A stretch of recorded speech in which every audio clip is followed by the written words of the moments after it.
प्रश्न दिया है कि 3x² माइनस x माइनस 4 के शून्यांक ज्ञात करिए। ठीक है, उसके बाद कह रहा है कि शून्यांकों तथा गुणांकों के बीच के संबंध की सत्यता ज्ञात करिए। अब यहाँ पर ध्यान से देखिए, सबसे पहले हम लोग यहाँ से अल्फा और बीटा का मान निकाल लेते हैं। तो सबसे पहले यहाँ पे देखिए दिया है 3x² माइनस x माइनस 4 बराबर 0।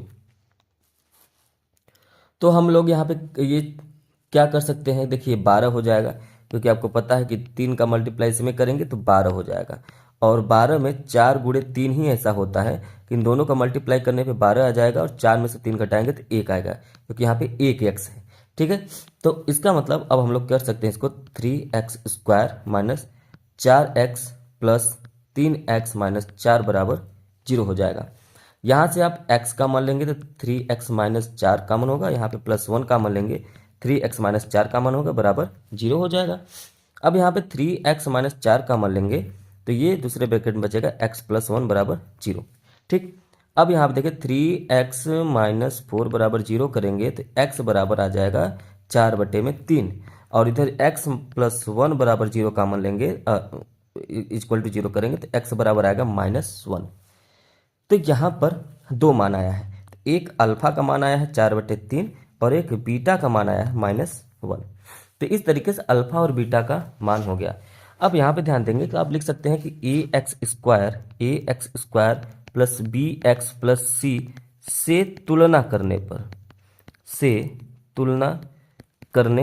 पर अगर आप इससे तुलना करेंगे तो a का मान देखिए आ जाएगा 3, b का मान आएगा -1 और c का मान आएगा -4, ये आएगा।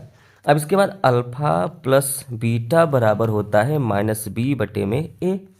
अल्फा का मान है 4/3 प्लस बीटा का मान है -1 बराबर इधर -b का मान है -1, b का मान है और a का मान है 3। क्या ये दोनों बराबर हैं? तो आप यहाँ पे देखिए 4/3 प्लस 1 बराबर 1/3।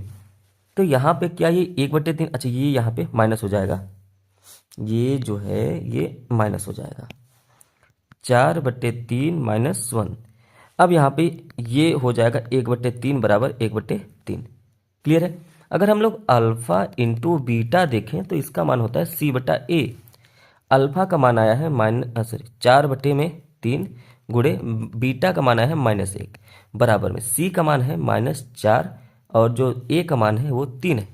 तो इधर से मल्टीप्लाई करेंगे तो ये भी -4/3 बराबर -4/3 आ जाएगा। इस तरीके से यहाँ पे दोनों का योग और दोनों का गुणनफल बराबर है, तो आप ये उसके संबंध की सत्यता आपने जांच किया। यहाँ पे आप इसको ये जो लिखा है ना, यहाँ पर आप ये भी कर सकते हैं कि x का गुणांक बटे में x² का गुणांक, यहाँ पर आप कर सकते हैं नित्यांक कर सकते हैं और यहाँ पर कर सकते हैं x² का गुणांक बटे में।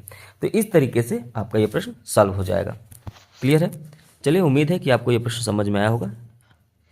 समझ में आया तो इसे आप लाइक कर सकते हैं, शेयर कर सकते हैं और चैनल पर पहली बार है तो जरूर से जरूर सब्सक्राइब कर लीजिए।